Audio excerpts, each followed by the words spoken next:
Welcome to Business Edge Radio, the show that gives you tips, tricks, tools, and techniques about how to build a more profitable business, while at the same time creating your perfect lifestyle. It's a show about working less and living more. A few golden nuggets, a little bit of wisdom, and over 35 years of business experience to help you keep your edge. Lifestyle entrepreneur, best-selling author, internationally renowned business speaker, and daddy of three, Mitch Graff brings the heat with actionable techniques for building the business and lifestyle of your dreams. Now your host, Mitch Graff. Well, hello again, my Unleashed Tribe, and welcome to yet another fun-filled, fast-paced, and food-filled episode of Business Edge Radio, the ultimate brainstorming session for your business and life. I'm your host, your prognosticator of all things business, and your soothsayer of wisdom, Mitch Graff. And on today's show, we're going to disrupt things just a little bit and discuss how disruption in the marketplace can give your business a leg up on the competition. I review a book about how you can become a force multiplier. I have a fascinating interview with Tony Chatman, who talks with me about how to seek out mentorship and how you can survive disruptive forces in the world. And I share with you my all-time favorite dessert recipe with a little twist. We're going to be making Amaretto pineapple apple upside down cake. So buckle up and let's get going. When a volcano erupts, it causes immeasurable damage to the surrounding area. Trees are laid flat, rivers and lakes are filled with suffocating ash, and all wildlife is devastated for long periods of time. It's Mother Nature's way of resetting the natural balance, and the only thing that gets things back to normal is Father Time. Disruption in the business world is what leads to new and unique innovations. The definition of a disruption is a disturbance or problems which interrupt an event, an activity, or a process. If you're on your way to work and you are taken on a detour because the highway crew is repaving the road, that's a disruption. If the kids are playing in the backyard and accidentally break the water main and it floods your basement where all your treasured paintings are displayed, that's a disruption and a reason to be grounded for about 200 years. And if a global pandemic causes your business to close down for a period of time, or you have to lay off employees, and it forces you to reinvent the way you conduct your business, that is definitely a disruption. In the business world, whenever there's a new innovation in the market, for example, products like when the Swifter comes along, or Scrub Daddy, or Apple introduces a thing called the iPhone, those are called market disruptors, meaning that it flips everything upside down for a period of time and forces the competition to adapt and change and come up with innovative ideas on their own in order to keep pace. The ones that do get to stay in business, and the ones that don't. Disruptive innovations are like missiles launched at your business. Netflix made Blockbuster obsolete. Digital photography killed the film industry. And electric cars will one day make the gasoline car a thing of the past. And all along, we've prescribed a single response to ensure that when the dust settles, you still got a viable business. Develop a disruption of your own before it's too late to reap the rewards. Disruption is less a single event than a process that plays out over time. Sometimes quickly and completely, but other times slowly and incompletely. More than a century after the invention of air transport, cargo ships still crisscross the globe. More than 50 years after Southwest Airlines went public, tens of thousands of passengers fly daily with the legacy carriers. A generation after the introduction of the VCR, then DVDs, box office receipts are still an enormous component of film revenues. Managers must not only disrupt themselves, but also consider the fate of their legacy operations, for which decades or more of profitability may lie ahead. We propose a systematic way to chart the path and pace of disruption so that you can fashion a more complete strategic response.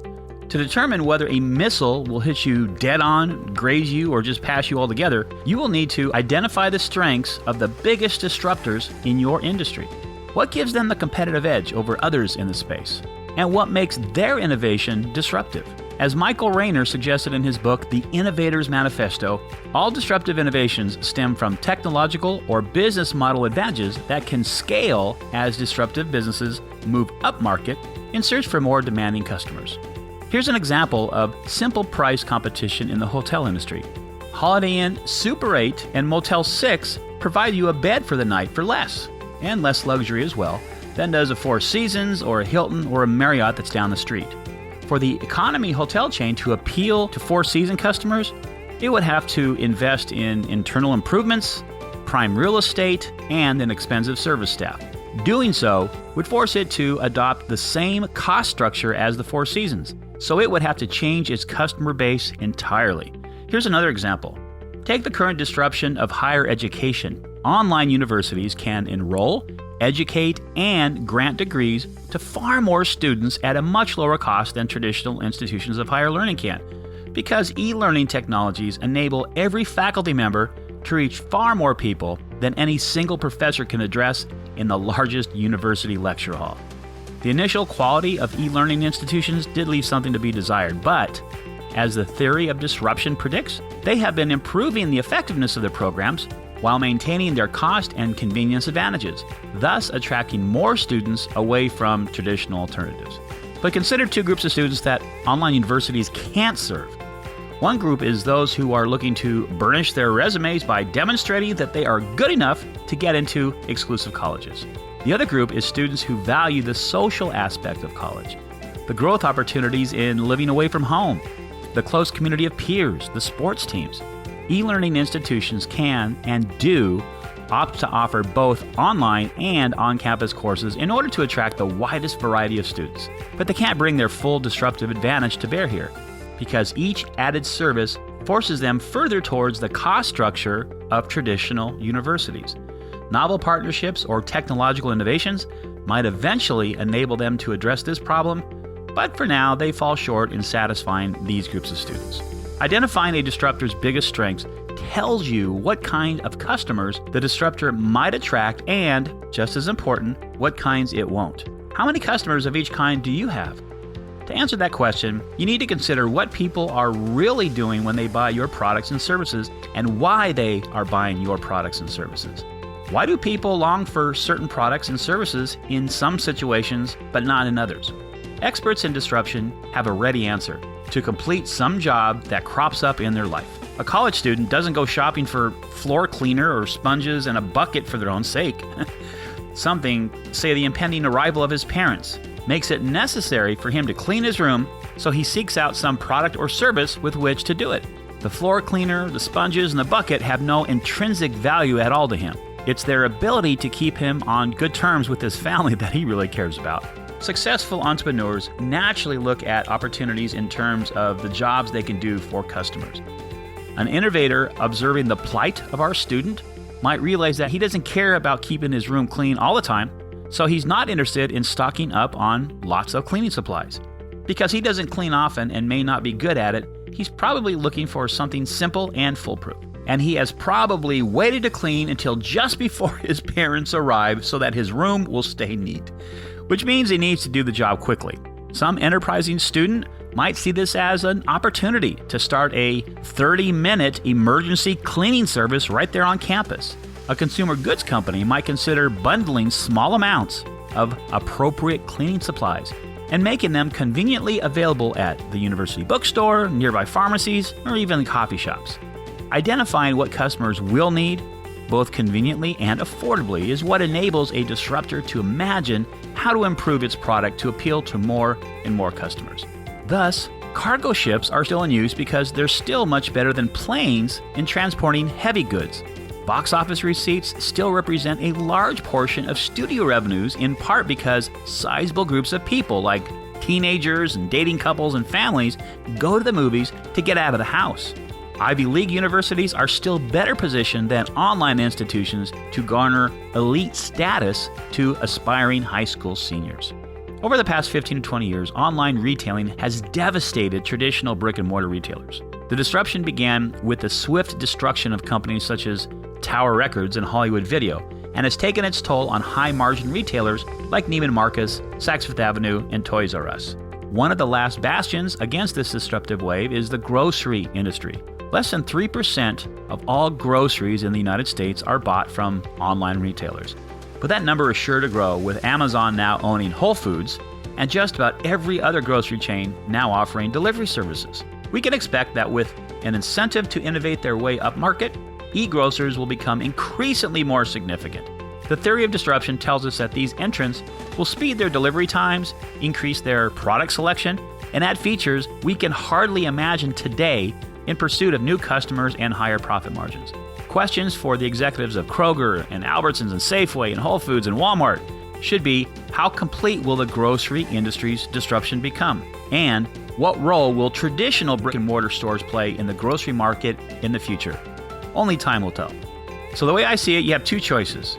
Become one of the innovators, one of the disruptors yourself, or spend all your time scrambling to look for ways to counteract and keep up with the Joneses and make sure that you remain relevant.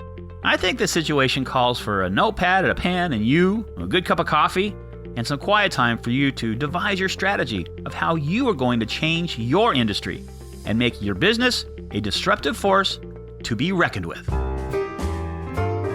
Today, I review a book called The Force Multiplier, How to Lead Teams Where Everyone Wins by Tony Chatman, who's also going to be a guest for an in-depth interview a little bit later in the show. Leadership is all about leading people, right? If you can't effectively lead people, you can't be considered an effective leader. The Force Multiplier is the leadership book for everyone who wants to maximize their ability to lead others. From the very first chapter, Tony provides a fresh approach to the familiar, real-world problems facing leaders today. The book provides a practical roadmap to prepare you for the diverse challenges of leading people. It teaches you how to get the best out of your employees, how to build trust, loyalty, and respect amongst your team, and how to transform adversaries into allies. Whether you're a frontline leader, a manager, or an executive, leading people is critical to your career success. So becoming a force multiplier is your way of taking your current skill sets, adding a little know-how, and multiplying your positive results. So what's different about this leadership book from others that you may have read? Well, first, this book is written for managers and leaders at all levels to try to help people empower their teams, and it's packed with very simple, real-world solutions and insights. It explores some of the psychology and the brain science behind the way we make decisions and why we lead the way we do. Without getting too into lofty and boring theories, Chatman writes intelligently but never over the reader's head. I especially appreciated the metaphorical framework of the relationship bank and the breakdown of common deposits and withdrawals. It's simple and clear and puts actionable change within your grasp, especially combined with the personality profiles and how the bank framework plays out with each personality type. Best of all, it's a reasonably quick book to read, and the lens it can give leaders on how to manage individuals on their teams for the good of the whole will immediately be valuable to you. You can find this book, as well as many, many other great reads, at powermarketing101.com/hotlist. That's powermarketing101.com/hotlist. Hello, Unleashed Tribe. I am so honored to have you as a loyal listener, and I'm very excited to tell you about the Business Edge Radio app, now available on Apple and Android devices.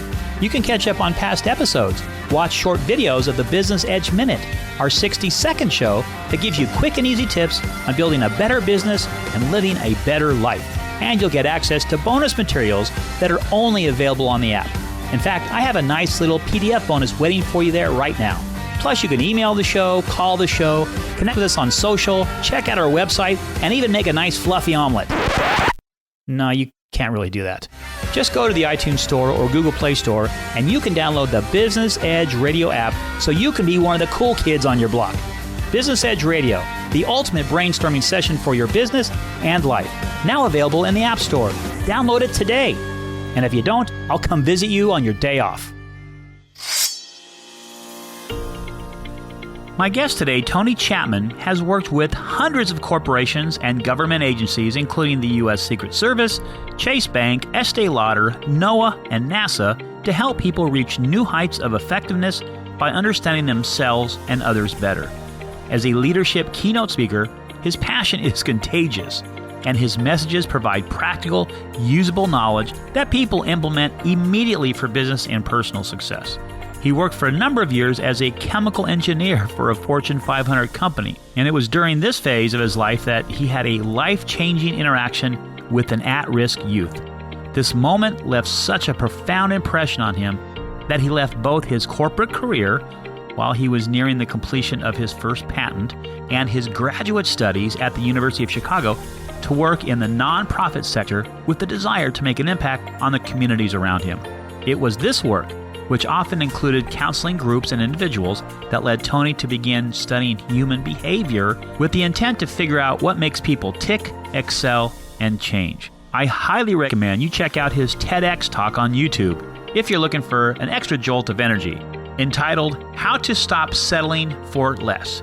You can reach Tony and find out more about what he does at TonyChatman.com. That's ChatMan.com. As the interview goes on, I want you to notice the uptick in his energy level and his enthusiasm. I found this to be extremely contagious and enjoyable, and I think you're going to feel the same way. Please enjoy my refreshing interview with Tony Chatman. Well, Tony, welcome to the show. Thanks for having me, Mitch. We're living in a world right now where disruption and change is part of our everyday life. Our kids aren't in traditional schools for the foreseeable future. Customers have created new buying habits as they adjust to the changing business landscape. And we're seeing many businesses close down permanently on a regular basis. And just yesterday, I actually talked to a friend of mine who owns a restaurant supply company and a hood cleaning company. They go in and clean the hoods inside the kitchens in the restaurants. He decided to close the doors for good this week, thinking that he's just digging himself a deeper and deeper hole. And unfortunately, it's a common tale right now all over, not just the United States, but around the world. We've all heard that disruption is a good thing in business, to keep yourself disrupted and nimble on your feet. But I don't think that this includes having a pandemic hit us like we have this year over our heads. How are disruption and change related, and how are they different? In many ways, change and disruption are similar. They have very similar mechanisms. But normally when you think through change, you have this process, right? You have this idea, a vision, a plan. You start to implement it. You get buy-in from whether it's yourself or your coworkers. And then you go through and you keep checking the plan until you get to this end result. And then you got to do things to solidify and keep that change locked in. Disruption is like change backwards. It's like the change happens and now you've got to catch up to all of that stuff in real time. And it's a different animal. And so, although there are similar mechanisms, it's the difference between being able to be forward thinking and planned versus having to be responsive and nimble and resilient. And that's what makes it more harrowing.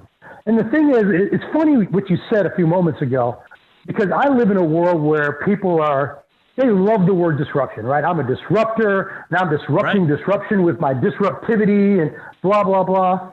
And every time I hear that, I think, oh, you've never actually been through disruption, have you?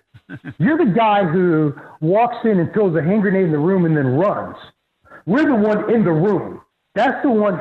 So it's cute to be a disruptor. And in some ways it's good because it's an idea of being on your toes and not getting stale and making sure that you don't get stuck in a box. But the truth of the matter is disruption is stressful. Disruption is often disheartening, and disruption, if not managed well, can be disastrous. Oh, absolutely. And I think right now a lot of people are feeling stuck, whether it be the employees that work in a business or the owners, the leadership of the business. They kind of feel stuck and they feel like they're standing still because of what's going on around them. What can you recommend to people to get themselves unstuck, for lack of a better word, and return to being their productive selves again? Okay, first thing I would say is you have to recalibrate your expectations of what you're actually capable of. We really are in very different times, right? We talk about, this isn't normal. Well, let's look at it realistically. This year, we've had a global pandemic, a national quarantine, a racial conversation that is captured, actually a global conversation that's captured the world. We're in the middle of a contested election. Plus we had murder hornets. We had the government actually acknowledge UFOs. This is like, what in the world? You can't make up a script like this, right? No. And George Orwell couldn't have written a better script for this one. No. And here's the thing. At the beginning, so many people were saying, hey, what we really need to do is, get some new habits. We'll get some new skills.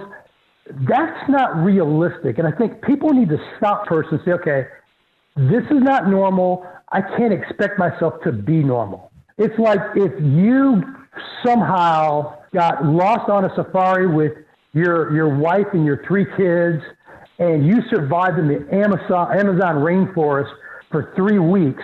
When you got rescued, no one would say, so, Mitch, what new skills you learn? I was like, no. How'd you survive? How'd you make it through it? And I think that has to be the first talk. That, for some of us, the first goal is survive.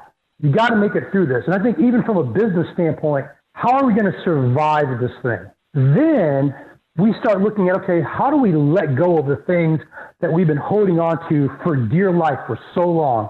Because for many of us, there are ideas, there are business models, there are things that we've been holding on to that we know at some point actually expired, but we've gotten so used to them, we didn't want to let them go.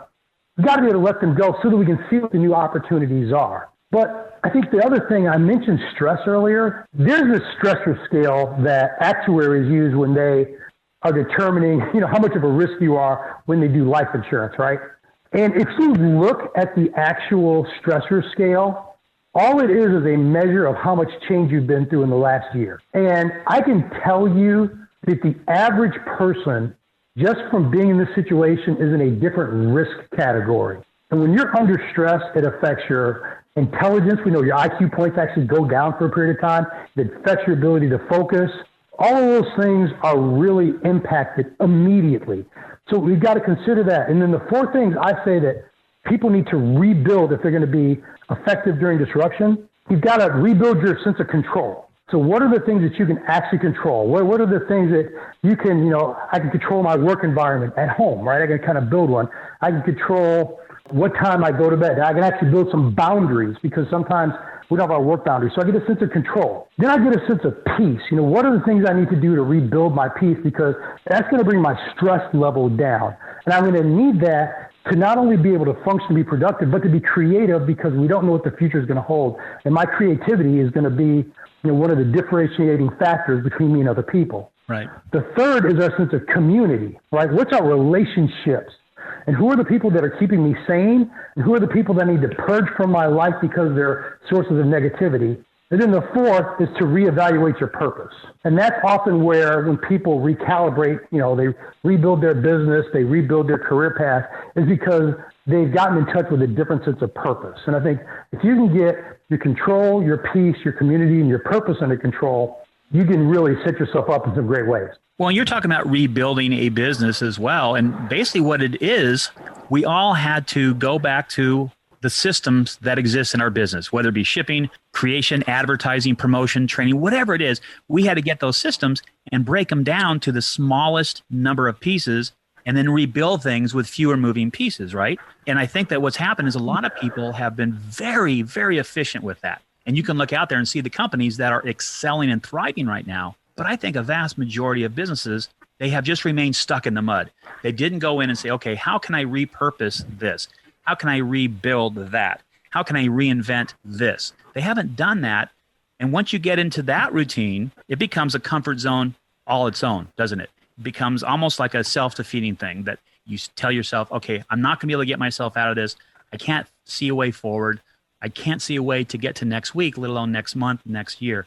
What do you recommend to business people that really have confounded themselves with this idea of, I can't do anything about my current circumstances? There's nothing I can do. I just have to go with the wind and see what happens to me. What do you recommend to those people?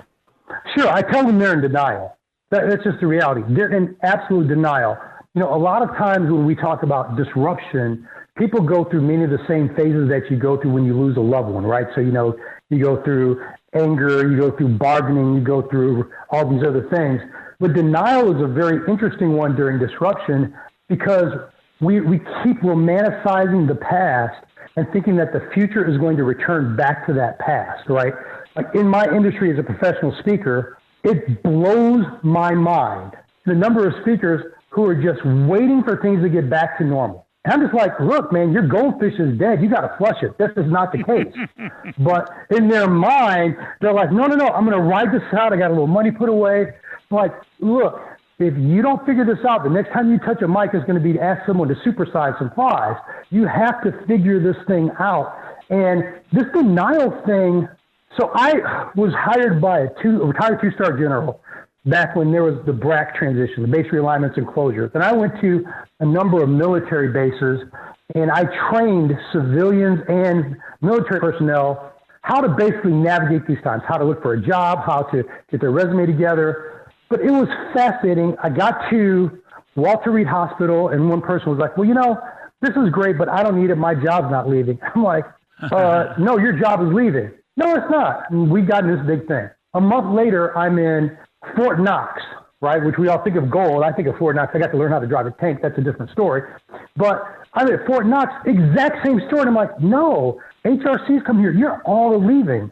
And even when I was at Fort McPherson, I'll never forget this. I'm talking to someone. He's like, look, my job's not leaving. I said, look, let's look on the computer monitor. There's a countdown clock to the minute this base closes. And the truth is, that base was bought by Tyler Perry, so unless he was in the latest Medea movie, he didn't have a job.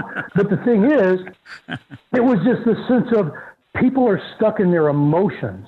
And that's part of why we need that community around us, because sometimes we need people.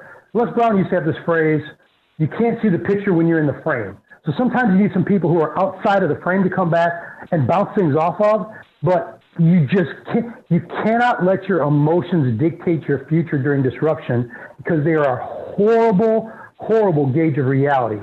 And that's what many people are doing, is they've allowed their emotions and the stress of it all to keep them from thinking clearly. And that's why, rebuilding these things becomes so important, because you're right. A lot of people are stuck and they think they're powerless, but other people look at their situation and see all of the opportunity they have. We'll be back with more of our interview with today's guest right after these words from our marketing partners.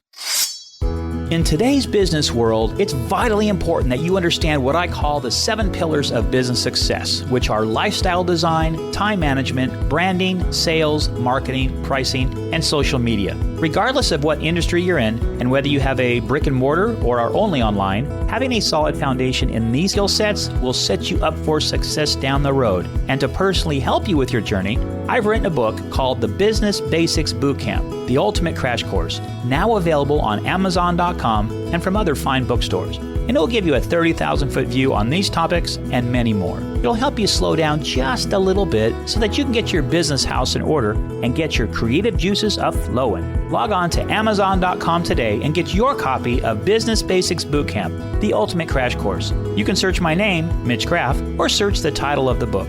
In the dog-eat-dog world of business success, the weak will perish and the strong will survive. Which will you be? Please enjoy my refreshing interview with Tony Chatman. And you talk about employees feeling some of that stress because of the economic conditions. The bosses are feeling the same stress, but they can't show it. They can't show it to their employees. How can an employer assist their employees that are feeling the stress of the world on them? How can they assist the employees in getting through these tough times? First thing is communicate. Even when you don't know what's going on, say you don't know what's going on. Whenever there is a lack of communication, it breeds insecurity and mistrust. So you have to constantly communicate, and you actually have to over-communicate, because what you're going to find is that because, of the stress and people's IQ, as I mentioned, it's going to take 3 or 4 more times for people to actually hear what you're saying. So communication is going to be critical. It's actually okay to a level to show that you're stressed or concerned. It shows that you're human. As long as you have a proactive plan that you can still communicate with your employees, they don't want to feel like, okay, this is totally awkward. Hey, it's like, I'm stressed, it's crazy, but here's where we're going, and I'm convinced that this is going to be our future. That breeds confidence, and that makes people want to follow and engage with you. I think the third thing, as much as possible, try to find as many people who are what I call opinion leaders within the group. You have people that have a leadership position, and that's one thing, but you also have people that everyone just goes to. They have their finger on the pulse of the company. Win them over, because each of them is worth 5 to 8 other people. Make sure that they're taken care of, they're confident, they have a good idea of what's going on, and they will actually be your voice, and they'll be your surrogate in many ways when you're not around. And that doesn't matter what industry you're in, does it? No, that's the beauty of it, because here's the thing. People are people, right? The thing is, people, when we talk about disruption, industries are disrupted, but industries are made by companies and companies are made by people. It's really people that are getting disrupted. That's the real issue. And so regardless of whether we're talking about manufacturing or whether we're talking about tech or we're talking about marine biology, because I actually have clients in all three of those areas, it really doesn't matter. It's getting the people side of the business on board during disruption. So, Tony, I can hear your passion in your voice. I can just tell you're passionate about this subject. When did you get the bug? Were you little, or did it come in your career somewhere along the way? I've always had a passion to help people. I think for me, a few things happened. My first time being put in a leadership position was a complete disaster because I was being put in a leadership position because I was a good contributor, not because I was a good leader. And it wasn't your mom saying, go clean your room, and you said, no, I'm not a very good leader, I can't do that? No, yeah. My mom didn't play that. That would have, I don't know if I would have survived this long if I'd had that mindset. But I was fortunate I had a mentor who really got me to learn how to study people. And that was really important. And in that, what I realized, because I think I have a natural empathy for people, because we spend so many hours a day at work, one of the greatest ways to change people's lives is to change the quality of their work environment, because that bleeds over into them going home, their parenting, their marriage or their relationships, all these other things. Because if you spend 40 to 50 hours of your week in one place and you're miserable, it's hard to say that you have a happy life. And so I became far more passionate about that. And I started to realize, three particular areas: leadership, disruption, and inclusion. Those were three areas that really affected what people call engagement. And, I get this thing about engagement because it's a word that's thrown around a lot, but I don't think people really understand it. When I think of engagement, it's really simple to define. Engagement is how much do people care? Because when people care, then they'll use their discretionary effort. Then they'll have emotional commitment. Then all these other engagement buzzwords happen. But, you have to create a culture that cares about them so that they can care as a reciprocated thing. And that's, to me, I become very passionate about it because I realize that for many companies, they're good at making products and having good processes, but they haven't figured out the people side of the business. And it really does excite me. It's kind of crazy when I think about it, because I used to be a chemical engineer. I'm probably the last person you'd think would be excited about this. But as I got into the people side of things, it just like a light bulb went off. Well, so chemical really engineering is as far away from communicating with other people as you can get. That's like the opposite of communicating with people. How did you get into that? So it's funny. Yeah. Me, out of high school, I was fortunate that I had a teacher introduced me to the head of a chemical engineering paper science department at a university. He saw my test scores. I was a lab TA, pulled me in. But here's what I realized. I knew I was not the normal chemical engineer. I'm not the person who sits down and is mega detail oriented. And even when I got my first patent, going back over my lab book was a mess because that's not how I think. What I realized is the reason I've been successful in different industries is because I connect the dots very quickly, and I take things that are very complicated and I communicate them in a very simple, easy to understand way. And that's what's really gave me a leg up as a chemical engineer. Is it wasn't that I was the best person in the lab, but the salespeople could take me to their clients and I could explain to them what was going on in the lab in the way that they would understand. And they loved me. The marketing department, they loved me. When I had my patent, they're like, everybody would explain their patents. And Mitch, I'm going to be honest with you. It's the most boring thing you've ever heard in the world. I mean, how many patents do you unbelievable. have? Just one. And what's because I left early to speak. It is for combining a cationic coagulant with a microparticle called colloidal silica to help the retention of additives in the paper industry. I'm so sorry I asked that question. Oh my gosh. I was like, I don't even, and here's the thing, that's the least boring way I could explain it. Exactly. That's okay? Basically what it is I figured out a way that paper companies could make paper cheaper, faster, and not lose quality. That's what it really comes down to. Bingo. That's the name. Okay? But, that was the thing. So the day where everybody's explaining their patents, right? And it's like, here's the catalyst that was added, and then here, and you got all these formulas on the board and stuff. And I literally stood up and I said, okay, I'm not going to waste all your time. So the sales department that was listening to us, here's what I'm going to tell you. What it is, what it does, and if I were you, how I would sell it. And I just got up and I basically told them I just said to you, hey, we often don't combine these two. We think they're not going to work together. Turns out they do work well together, and it allows you to add less additives and still get the same quality. It allows you to run the paper machines faster, get the same quality. Here's exactly how I sell it. Here are my 5 steps. I'd use this mechanism. I'd say this, I'd say this, I'd say this, and here's your ROI. And we walked out of the room, and the sales director said, I'm taking you on the road. I get it. I'm taking you with me, and that's what we did. Here's an interesting thought. You are a chemical engineer, and now you have nothing to do with the lab. But I think in a sense you are, because chemical engineer takes individual chemistry, individual ingredients, combines them in such a way that they create a third ingredient, something different, and has a different reaction, right? It has a different goal. You're doing the same thing with disruption and leadership and change and getting people to think outside their comfort zones. You're taking all these individual raw ingredients and mixing them together to create something better for people down the road. So I actually look at it as you're still a chemical engineer today. Actually, that's a great insight. That's a great way to look at it. That's absolutely true. And I would even add to it, what makes me unique is because I'm passionate, as you talked about, and I'm a fairly accomplished speaker, but I still think like an engineer.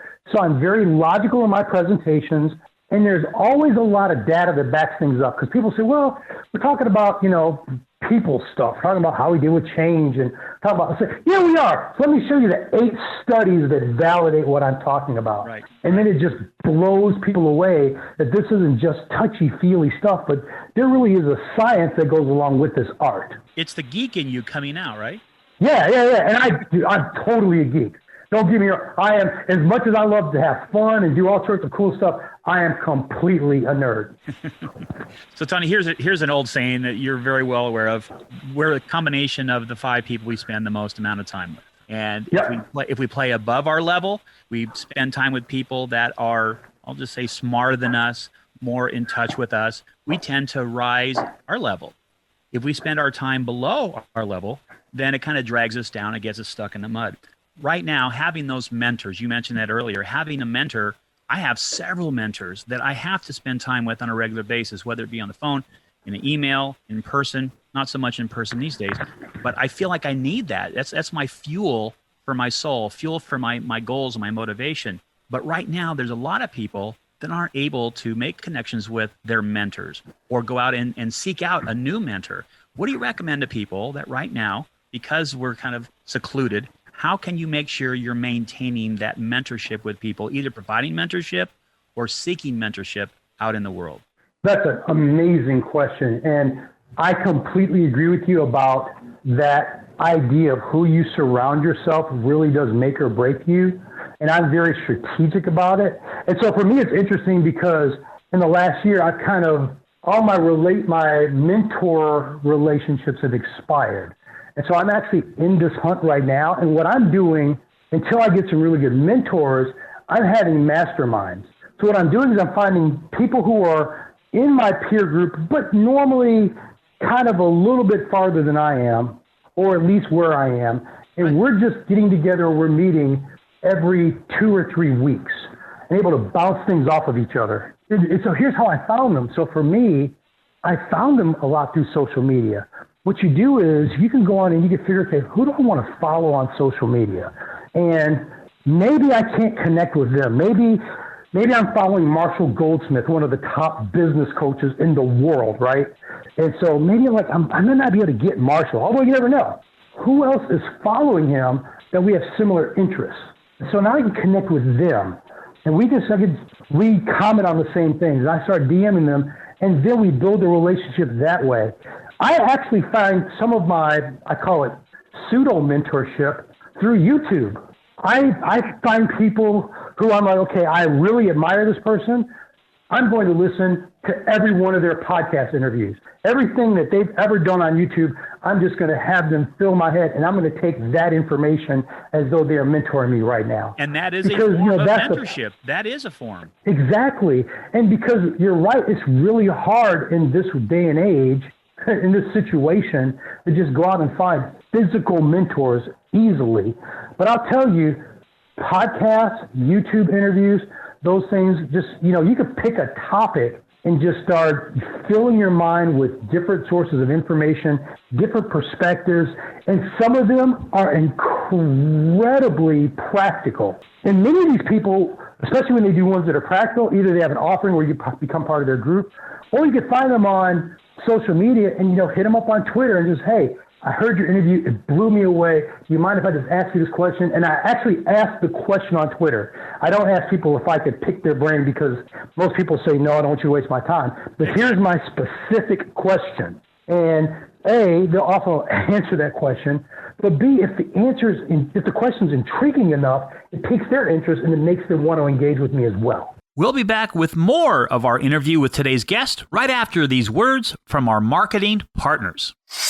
Fans of Business Edge Radio, I have a very special treat for you. As you know, I love barbecuing and making up any excuse to get myself outdoors. And that's why I'm so excited to partner with Barbecue Nation. They make incredible sauces and rubs and spices and meat shredders and grill scrapers and lots more. And they're offering a deal for our listeners. Check out bbqnation.net. And when you place an order for any of their products, you'll receive a 20% discount off your order when you enter the word EDGE at checkout. Looking for a magnet that lists your cooking temperatures or different types of smoking woods? They got that. Need a heavy-duty set of meat shredders for your pulled pork or shredded chicken sliders? They got that too. Or my favorite is their Magic Dust Everything Rub that will spice up just about any dish. Log on to bbqnation.net. That's bbqnation.net today. And when you enter the code EDGE at checkout, you'll receive a 20% discount just because you hang out with us on the show. Barbecue Nation, get your grill on. Please enjoy my refreshing interview with Tony Chatman. The other challenge, too, is right now there's so much stuff that we all are doing on a day-to-day basis. We're doing a lot of things that we didn't do before. Things that we used to delegate, we now have reabsorbed it back into our ecosystem, and we're doing the stuff. I call it the 8 to 5 stuff instead of the forward-thinking stuff. What do you do to kind of make sure that you are doing the 20% of your activities that brings you the 80% of your results? What do you recommend to people that find themselves getting bogged down in all the stuff of running a business? You know what? This is where contractors come in handy.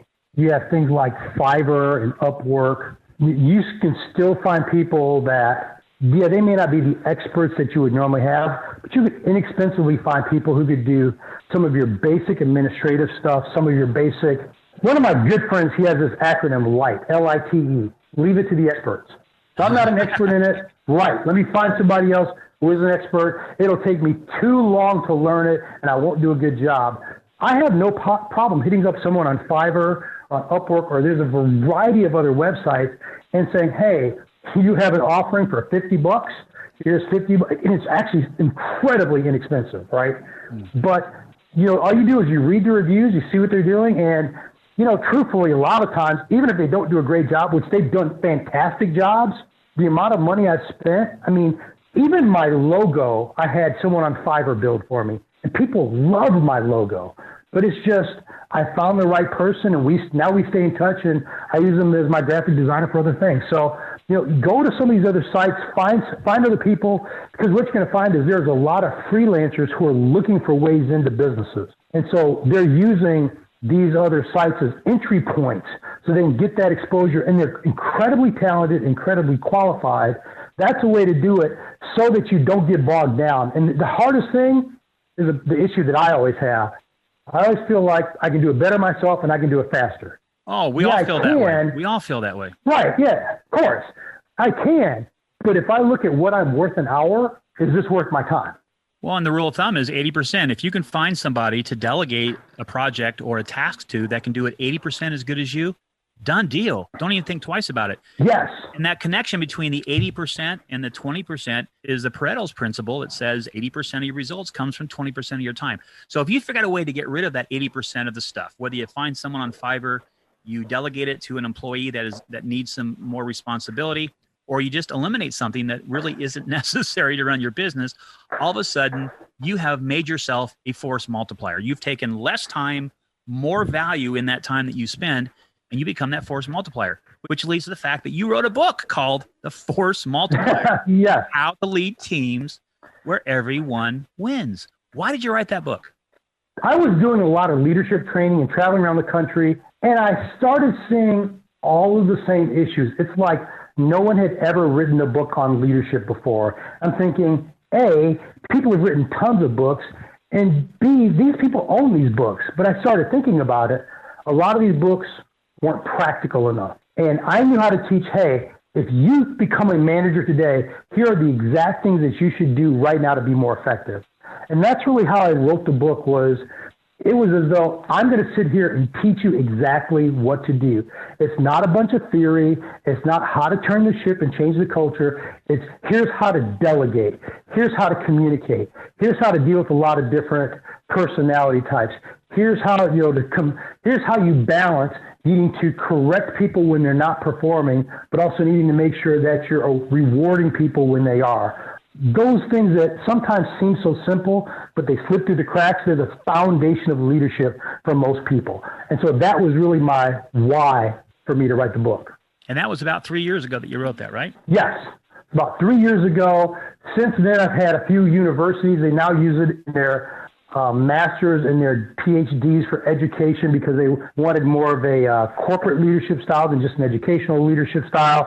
I have some federal agencies that are now using it as mandatory reading for their all of their managers. It's really kind of taken off. Well, I think that whole idea of taking what it is that you do well and then hiring people or finding people around you in your ecosystem that can do it, doesn't have to be as good, but find people around you that are smarter than you. Right? Hire people in your ecosystem, make them smarter than you, and then let them do their job. Stay out of their way and let them design your Facebook ad or let them do a logo for your business. Let them do what they do best so that you can free up that valuable time to do what it is that you do best. And we all have a different wheelhouse of things that we feel that we do very, very well and that we enjoy doing. That's another, I think, part of the equation, part of the chemistry as you will, is you have to like what you're doing. If you don't like doing digital media, but that's the career that you're in, hey, guess what? You made a bad choice. You need to find a different career to get into. You have to like what it is that you're doing all the time. You got to get up and have that passion, got to have that oomph, that jump in your step that you want to go to work and get your work done because it's enjoyable. I mean, we only have so many days and hours and minutes and seconds on this earth. And if we spend it doing things that we don't enjoy, that's a mistake. And so I always tell people, if you're not liking what you're doing, try to fix it first. Find out why it is you're not enjoying it. And if it's something that you can fix it for sure. But if not, go find a different career, find another job, because when your time is done, all you can do is look back and say, did you enjoy yourself? Did you not? Were you depressed all the time? And to me, a big part of that is I want to make sure that my daily activities, that 20% of my high value tasks, I love. The things that I do, I love. I love talking to people like you on the show every week. I love that.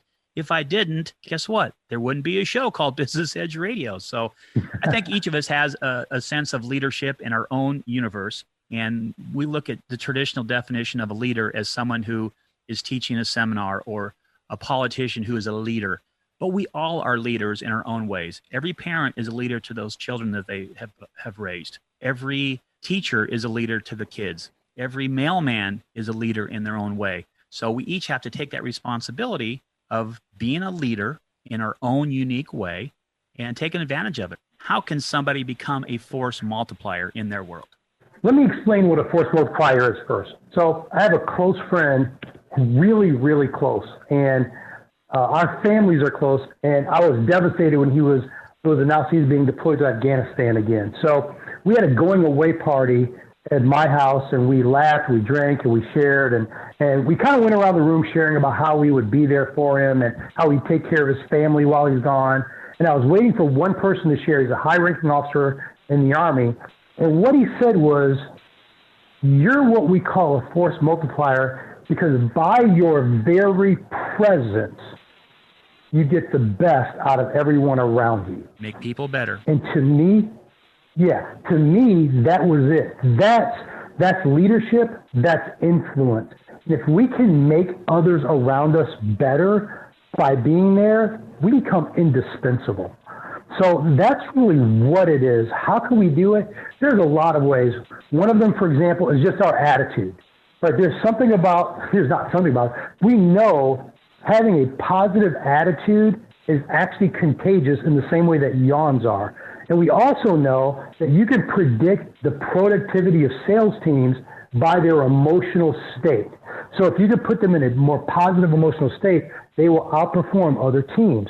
And so your attitude, your positive attitude and not being negative, and I'll never forget, my mentor said something to me when I became a manager. He said, "Congratulations, Tony. You just lost the luxury of having a bad day."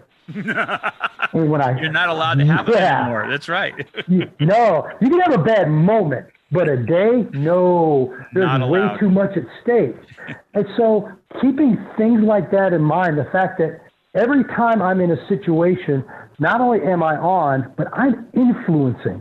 And so I'm very tactical and strategic in my interactions. And I don't lead in a herd mentality, but I lead individuals. So I understand, hey, some people are more motivated by rewards. Some people are more motivated by a self-fulfillment. And I have to lead individuals so I can get the best out of each individual person. Those are two ways for me that I've become a better force multiplier. And what I find with my employees is, I want to pay them a nice wage and I want them to appreciate that.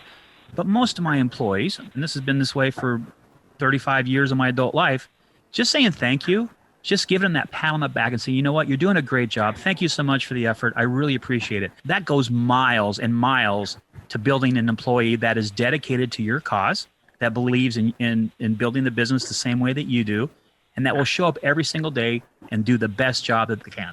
Absolutely. In fact, there's a section in my book on that because the idea of praise and recognition, we know that it affects retention, it affects engagement, and most people have been around the block to know a good situation when they're in one.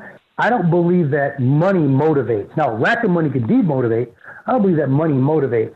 But that sense of appreciation and recognition, there are tons of studies that show it has a quantifiable effect on people's loyalty and on their productivity. It's unbelievable. So I'm 100% with you. Well, Tony, I think you and I can spend hours and hours talking, but the show is only 1 hour long. So, hey, how can people connect with you? How can people connect with you? So the best way is to go to my website, www.tonychatman, CHAT as in Tom, MAN.com. Honestly, other than that, with the day of the internet, you can look up my name.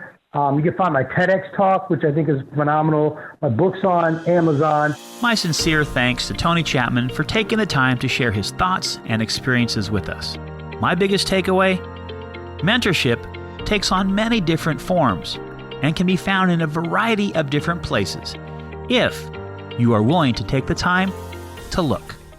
If you know anything about me, you know that I love my early mornings, and I really love a good cup of fresh roasted coffee. There's nothing better than getting started before the rest of the world with a good cup of joe. That's why I'm so excited to have Mountain Creek Coffee as a partner. The process is so simple. You order, they roast, they ship, you enjoy. They don't roast your beans until an order is placed, which guarantees the absolute freshest coffee that you can get.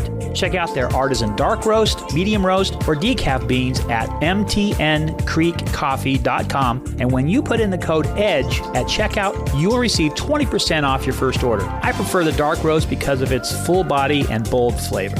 You order, they roast, they ship, you enjoy. Log on to mtncreekcoffee.com and enter the code EDGE at checkout, and you will receive a 20% discount off your first order. Pretty cool stuff. Mountain Creek Coffee and Business Edge Radio, a partnership brewed out of the love of coffee. See what I did right there? Time for Cooking Corner with Mitch. Yum.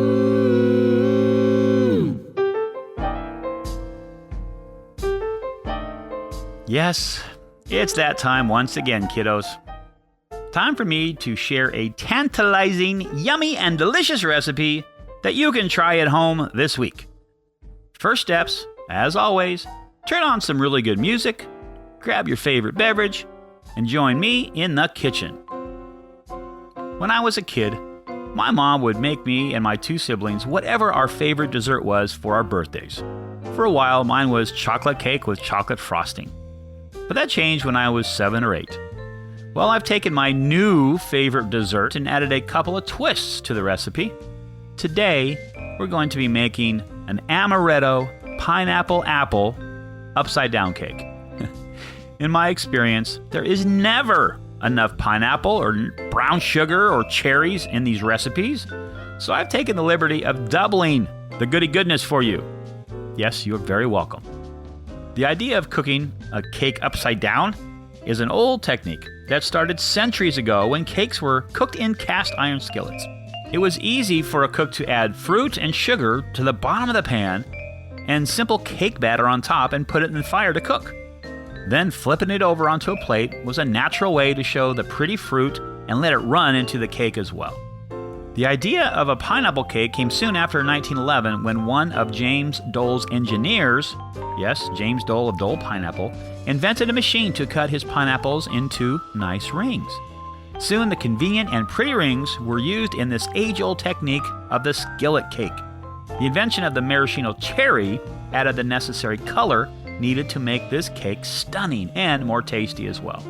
So for this recipe, you're going to need 1 stick of butter, or margarine if you prefer, and you can use the vegetable butter that you find in the stores now, 1.5 cups of packed brown sugar, 2 cans of drained pineapple tidbits, 1 cup of diced apples, 12 ounces of maraschino cherries without the stems, 1/2 cup of pineapple juice, 1/2 cup of Amaretto, or at the very least, Amaretto flavoring. And trust me when I say the real stuff will taste much better. And 1 box of super moist yellow cake mix, plus whatever vegetable oil and eggs it calls for on the box. All right, so heat your oven to 350, and in a 13 by 9 inch pan, add your stick of butter to the bottom, place it in the oven until the butter has completely melted, then sprinkle all the brown sugar evenly over the butter. Arrange the pineapple tidbits evenly on the brown sugar. Get half of your cherries and sprinkle them evenly over the bottom of your pan. Make your batter mix completely per the instructions on the box, except you're going to substitute Amaretto and pineapple juice for the 1 cup of water. And you can do half and half. You can leave the pineapple juice out altogether and do a whole cup of Amaretto if you prefer, or all pineapple juice, whichever is your preference. Then pour the batter directly into the pan, right on top of your pineapple, cherries, and brown sugar. Oh, did I mention on top of the butter as well? Then you take your diced apples and scatter it over the entire top of the raw cake, allowing them to slowly sink into the batter. Do the same thing with the other 6 ounces of cherries. This will guarantee that every single bite is an explosion of flavor, with very little calories, of course. Bake for 42 to 48 minutes or until a toothpick inserted in the center comes out clean. Immediately, run a knife around the side of the pan to loosen the cake. Place a heat-proof serving plate upside down onto the pan. Turn the plate and pan over together at the same time, and leave the pan over the cake for about 5 minutes so all that goody goodness and brown sugar topping can drizzle over your cake. Then remove your pan, slice it up, and serve it while it's still piping hot. I got a funny feeling that this is going to become one of your favorite desserts as well. Give this one a try. Let me know how it turns out. Well, that will do it for this edition of Business Edge Radio. My parting shot today is this. My mother always used to say, the older you get, the better you get. Unless you're a banana. Betty White. Until next time, this is Mitch Graff reminding you to live every day like it's a Saturday and to live with passion. I'll catch you later.